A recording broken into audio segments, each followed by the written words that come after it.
Came by. It's my pleasure. We're here at Salad Master. So we had this morning our cooking show, and we went right into Vegas Views TV. And So is that what assaulted me when I came in I- the door? The My aroma. nostrils, the aroma just assaulted me, grabbed me, picked me up. It was they fantastic. made eggplant, chicken, and they didn't burn any of it. Oh, it's Which great. it was such a treat because if I cook, well, my daughter's always like, "Oh, it's Black History Month again. Mom's cooking." I'm like, oh, that's so hilarious, right? In honor of Black History Month, Denise cooks. I like that. I like that. Well, the Salad Master, we'll be on a little while to explain it in a little while, but it's very thick cookware, so you don't need hardly any oil. And Well, that's crisps healthy. everything. Oh, it was all so great. So as soon as we're done, we'll have We're going over there? All right. Sounds like a plan. But we're here because you're running for board Yes. on the National Rifle Association. When we ran into each other last week, I was just amazed by that. So you did the rally in Pahrump, the Yes. Second Amendment rally. Fantastic. We had a very successful rally. Joe Bordinsky, of course, the chairman of the Nye County Republican Party, Richard Boucard, and a variety of loyal, several county commissioners came.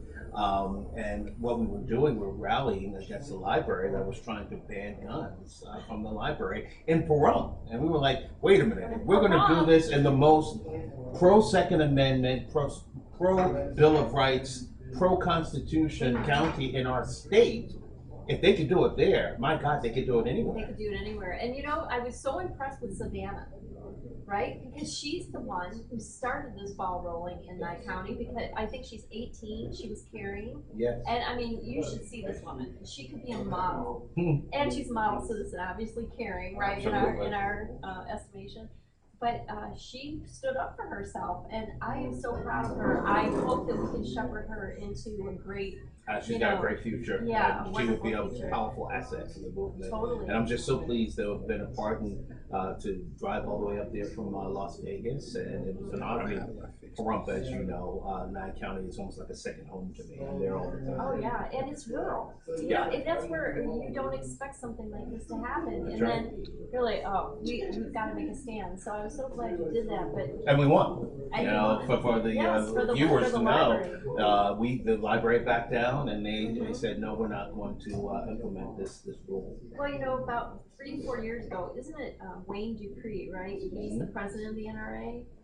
Wayne LaPierre. Wayne LaPierre. Okay, Wayne LaPierre. He is still the president. He's still the executive vice president, which is de facto the president. Okay, and myself, along with over 1 million other people, right? We did this over to the Gun Owners Association because we were upset about the gun ban and the magazines. Yes. Right? And so the NRA, we felt, didn't take a stand for us. This was around the time of the October 1st Harvest Festival massacre in Las Vegas. And, they had a mass exodus. So you were following it then. You're still staying in NRA. Absolutely. I'm loyal to the NRA. Wayne LaPierre is a friend of mine. I think he has done an extraordinary job in leadership for the NRA for 2 decades plus, and I don't believe in changing a horse midstream.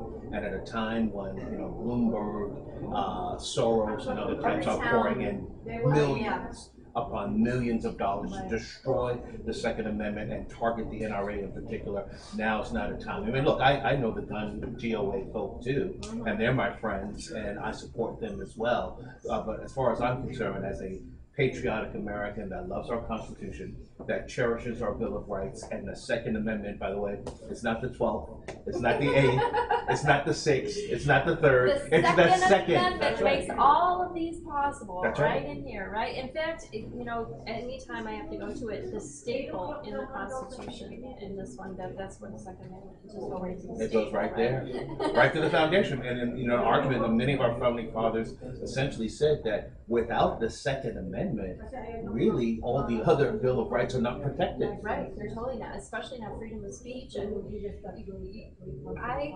understand why people feel that the mental health crisis in our Yes. country has affected their vision Yeah. for gun ownership. I get it, because there obviously is some big underlying There's momentum. definitely a going. crisis with mental illness within our country, but the reality is you don't want to take cars off the street and prevent people, law-abiding citizens, from Right. driving cars. You don't want to take knives out of the kitchen because we have people that have serious mental problems. And you look, Cain killed Abel with a rock, That's right? right. So- Exactly So we right. can't pick up all the rocks either. That's right. It's a heart problem. It is. It's actually, you're right. Some might say a spiritual problem. You know, there is a breakdown of families within our society that has an impact. And I think in all these cases, and not all, but in most of these cases, these horrific massacres that take place, there were warning signs. Either warning signs within the family, warning signs within the institution, the school, like in the case of Florida. People knew that this individual was troubled and actually had, in a very inappropriate way, but had called out for help several times over and was ignored. And then inevitably, it So led to look the at the massacres. investigation into the sheriff of Broward County, Broward right? County, yeah. So he eventually resigned. Yep. But there were 19 reports, teachers, friends, the adoptive parents, the sheriff's agencies that look into the school, I'll call it law enforcement. There were so many red flag signals. Absolutely. And that's where Trump said, let's come up with a red flag law. But he never meant for No, that's to- not what's going on today. No, Yeah. they took that No like a due process, runaway yeah, train, absolutely. and now we have the red flag law. Which is typical what the Democrats do. Right. And not all Democrats, but the more so-called progressive Democrats, Yes. they take, you give them an inch and they'll take a mile. And in this case, they took a soundbite, Yeah. red flag laws, because Trump said, let's look at red flag laws, and everybody agreed. We should have some kind of due process in place for going along with the mental health crisis, figuring this out. And, sadly, some of our veteran suicides Yes. are attached to this too, and they turn to a PTSD, gun, yeah. right, with PTSD. But, I'm gonna say something kind of unpopular here. Some of the problems we're facing, and it has now come out in the last week, that our vaccines and our pharmaceuticals that have come over from China over the last 30 years, because this was put into place by the Clinton Foundation, remained without scrutiny. Mm. They have been, FDA's not doing their job. not just the FDA, but all the agencies, the CDC and some other ones, and they have allowed our pharmaceutical medical supply to become tainted. And That's frightening. so, well, look at the whole losartan, all of those blood pressure medications, Mhm. and the Wayfarin, where millions of Americans contracted cancer because of the tainted pharmaceutical supply from China. So I go to the hospital, you're my doctor, you prescribe something to me. Now I have even more heightened anxiety. I'm taking the medication because why? 92% of all our pharma, including supplies to our American-made pharmaceuticals, come from where? And if there's China. one thing, and God, I do not want to wish, and I felt sorry for anyone that from the coronavirus got sick it's- or died. That's an awful thing. But if there is a silver lining in this, This, made in it's giving America. us a pause. Yes. Giving us a pause on Absolutely. being so dependent on exports from China. Right, and last week, a couple of bipartisan congressmen got together and they have started a bill to help reinvigorate made in America pharmaceuticals. Yep. And this is what we get when we look to foreign nationals to supply us things. We have only ourselves to blame. But it happens so incrementally over such a long period of time. You've had a 4-decade-plus policy Yeah. of trying to bring China into the World Trade System Right. and bending over backwards Yeah. to accommodate them. Oh, yeah. And thank God we've got President Trump as Thank president God. of the United States Mhm. that is starting the long process of reversing that. Yes, so yesterday he met with all the CEOs of the airlines on the coronavirus, and he's being so aggressive on taking steps as quickly So as far, we that can. taking a second look at that travel ban, all of a sudden it doesn't look crazy, does it? I know, and the border now. I mean, I've seen Democrats going, close the border, you know. These guys are such hypocrites. I, Unbelievable. It's like, well. But at least they got into the party. They got to the party late, but at least some of them are at the party now. Well, what do you hope to get once you get to the NRA board? So what's the process? Well, from your mouth to God's ears. Actually, you know, my father, he's resting in heaven now. Well, your foundation came from your father. That's right. The Congress of Racial Equality. Actually, it was established even before my father. It was established back in 1942. Wow. But he came into leadership in 1968. So essentially, for most people that are alive and alert and have an understanding of the Congress of Racial Equality, it was really under his leadership. Yeah, he led the Congress of Racial Equality for many, many years until he passed away, and I took up the mantle and continued on. They gave me the baton, and I'm doing my best to carry it. And one of the batons he also gave me was involvement with the National Rifle Association. They recruited him. Goodness, it had to be in the late 70s, early 80s. So the history for your family goes back 50 years. It goes back a long time. Wow. It goes back a long time with the NRA. In fact, Wayne, funny enough, Wayne LaPierre, the current executive vice president of the NRA, was telling me that he was a young intern in the Bronx and for a state senator. And he met your dad. And he met my father then and became a real big fan of his way back then. Nice. And so it's interesting how the wheel turns. And they, you know, I've been affiliated with the NRA, part of their outreach division committee for a long time, and the outreach committee basically is charged with bringing in underrepresented populations into the NRA. So women at one time was a charge for us. It no longer is a charge because we have plenty of women with the NRA. Girls with guns, here we are. Girls with guns Look rule. Tina. That's right. She's amazing. Absolutely. She used to be our key host for NRA TV when we had the television show. And, you know, women are just proliferating the NRA, thank God. But African Americans, Asian Americans, Hispanics, even LGBTQ populations that support the Second Amendment are welcome into the NRA, and we are charged as the outreach committee of reaching out to these folks and letting them know, hey, the door is wide open, come on in. You know, I think people kind of, when they get on that train, they start with, I need a gun, but really what we need to get people thinking about is their life is property. Yes. And that all life is property, all life is life, and this extends to the other big hot button, pro-life versus pro-choice. Sure. We all choose life. Yes. And that's you know, I'm glad you said that, because people think the Second Amendment is about guns. Actually, it's really not. It's about protection of life. Fundamental self-defense that a human being has to defend themselves, to defend their family, to defend their property from either criminals or from, in the old days, from neighboring tribes that were trying to invade. Gold stealers. Or in the case, our founding fathers had this as a thought process, recently being liberated from Great Britain, that if a government gets too abusive, too centralized, has too much power, exercises tyranny, that as a last option, the people have a right to defend themselves. Well, and I mean, look at the Constitution, the amendment about quartering soldiers and everything. I mean, this was very much on their minds, you know, about all of that. And here's something. I think for the woke crowd, this won't be new, but for the crowd waking up, our rights do not come from the Constitution. No, they don't come from government. We're endowed with them. We are born with them. And the people that get this, so many still live outside of America, which is why they want to come here. Absolutely. But how can we get more Americans to realize this one simple truth? Because, you know, when you're starting to understand our, I'll call it, nationwide epidemic of anti-constitutional thinking, they don't come from that position. How can we get them there faster? Well, I think history is important. Yes. And this is March 5th. Tomorrow is March 6th.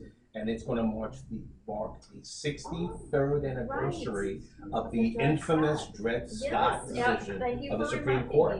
And basically, very quickly, you know, slavery was in existence back then, 1856.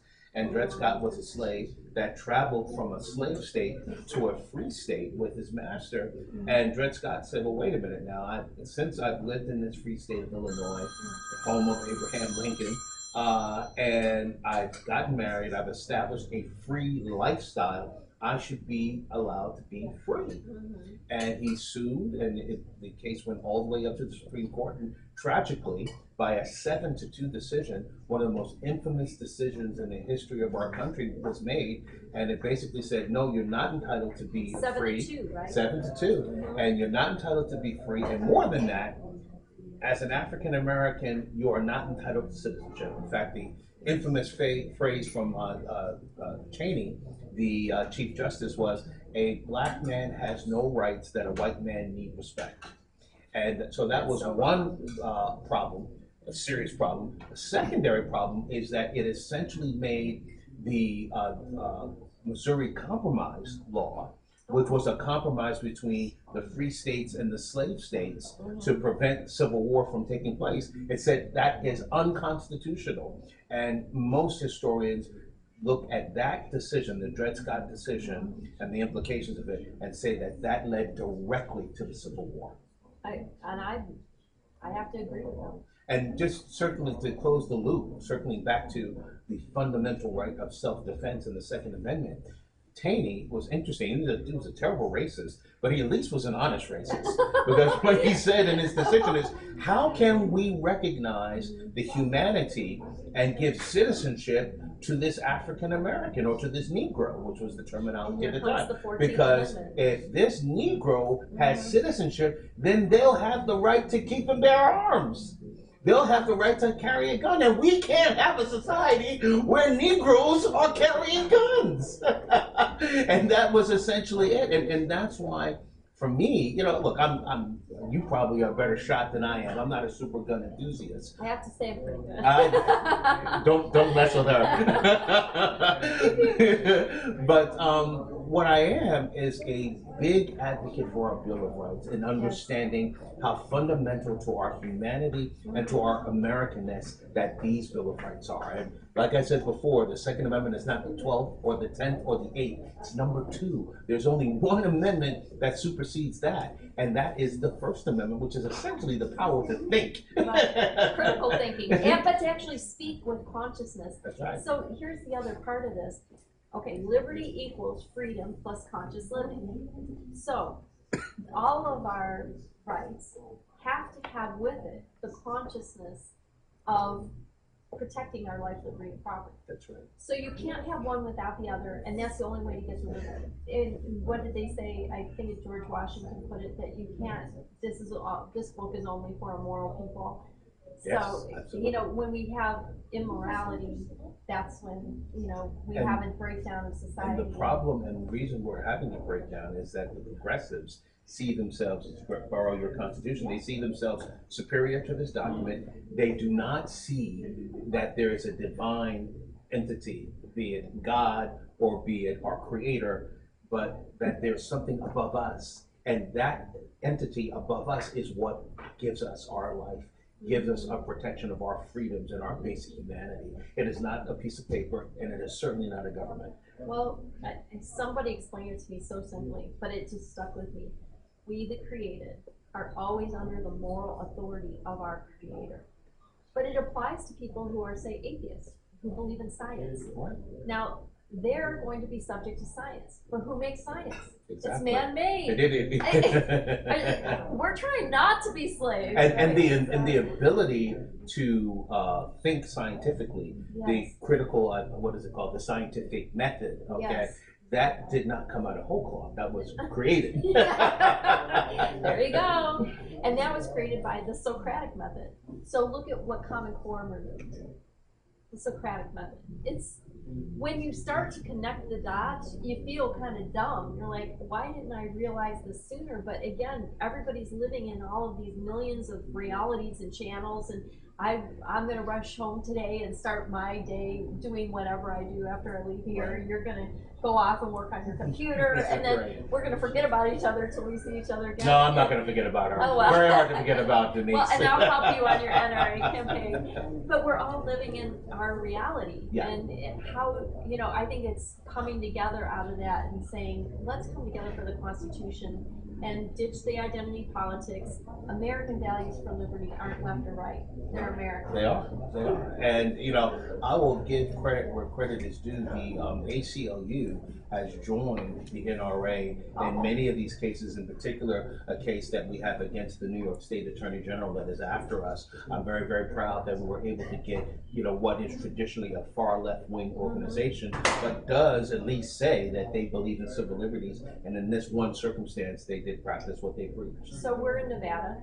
Nevada has a law that prohibits felons and ex-cons from carrying guns. Now, they did restore the right to vote, but honestly, I think they should restore the right to have guns. And I know people are gonna go, no. A lot of these people were put in prison unnecessarily, even for paper crimes. Let's start there. Number two, they still have a life. So once they have paid their dues to society, they have a right to defend their own life. Of course, and of course we know the president has been critical in getting signed into law Hope for Prisoners. Our own John Pounder here in Nevada hosted the president the other day to celebrate his prison reform initiative, and the fact that there's a tremendous amount of prison reform that's taking place under this administration of President Trump. And you make a very good point, which is that how much of your humanity, how much of your citizenship do you get back once you serve your time in prison and you have been on good behavior and you've been liberated from prison, or you not liberated, but your time of being in prison has ended. You're out. You're done. You're out legitimately. And you're trying to look forward. It's already hard enough. Okay, so look at the ability to get employment, the ability to see your children, all these different things that already are down the river. We got to give these people back their gun rights. Part of rehabilitation is you have an endpoint, a restoration, and you have an endpoint of something to strive for. Right. And if you are somehow denied that ability to have that goal, then that rehabilitation process is going to be much more difficult. Yeah. We need to get Nevada going again. But here's the nice part: is our legislative sessions are only 6 months long, every 18 months. Thank God. Thank God. We wouldn't want them to be any longer with those characters in Carson City. So hopefully I'll be up there this January with Dr. Phil, right? We'd So love we're for kind you of to a be up there. team, That'd be a real winner and for us. we're going to take this on. So yeah. Any last words? Well, please, if you've gotten your ballot in the mail, absolutely.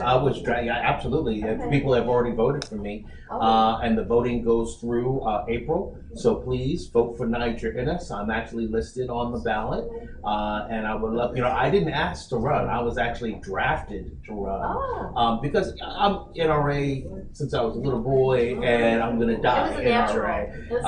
But I didn't choose to run. I was drafted from. But now that I'm a candidate, I need to win. So please vote for me. Only winning in Nevada. So. I don't need my father to come down from heaven and kick my butt. Now, if I join NRA tonight, can I vote for you? You can, absolutely. Maybe please, we'll get you a membership. I'll run my GOA and my NRA parallel. There you go. And we'll have to see. There are a lot of dual members, by the way, of GOA and the NRA. Yeah. Well, what I liked about NRA is it's so big that here I am, a congressperson. I see our NRA coming. I'm going to think getting nervous, absolutely. Yeah. So the president gave a tremendous amount, and rightfully so, credit to the NRA for getting him elected because the NRA worked very hard to not just elect President Trump, but anybody that they felt would protect and defend our God-given Second Amendment. And he wants to do the national CCW. Yes. Which I'm in favor of. Now, there's a big argument there. Should it require a background check? And I'm kind of like 50 cents in one half. It's a balancing act because you do want to prevent harmful items, not just guns, but items period. Get them out of the hands of those who are mentally ill, those who have a criminal background and have not been rehabilitated. That's very, very important for the safety of our society. But you don't want to infringe, again, on the God-given rights of the free and the decent to prevent folk who should not have access from having access. Right. So it's not that pre-criminalization, but, you know, protection.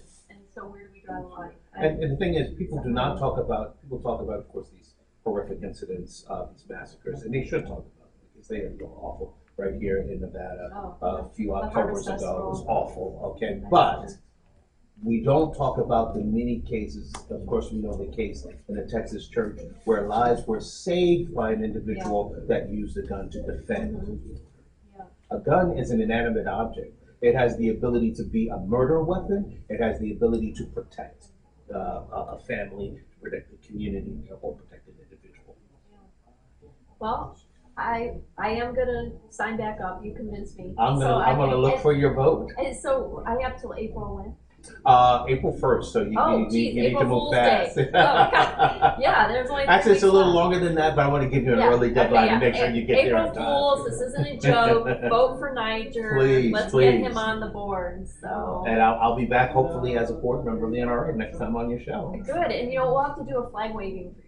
I would love that. Let's do it. We'll get out the yellow "Don't Tread on Me" flag. I love the it. American flags. I still have one of those from the Tea Party days. There you go. And maybe we'll meet you down at Precision Armory or something. That sounds good. You know, the day after St. Patrick's Day or something. You Oh, know, and I have my hat on in advance for St. Patty's. I am the Black Irish, just in case those get confused out there. Everyone's Irish on the 17th. I've already got my corned beef cabbage. I got it from Costco. It's all Awesome. It was all there in the end cap because I thought, well, if coronavirus shuts all down all the restaurants, at least I'll still have all my corned beef. That is advanced thinking on your part.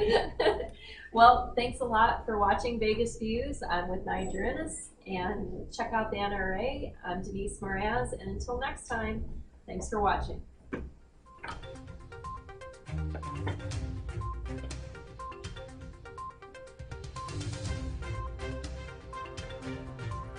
All right. Cool. That went fast. Yeah, that was good. Very good. A half hour flies by.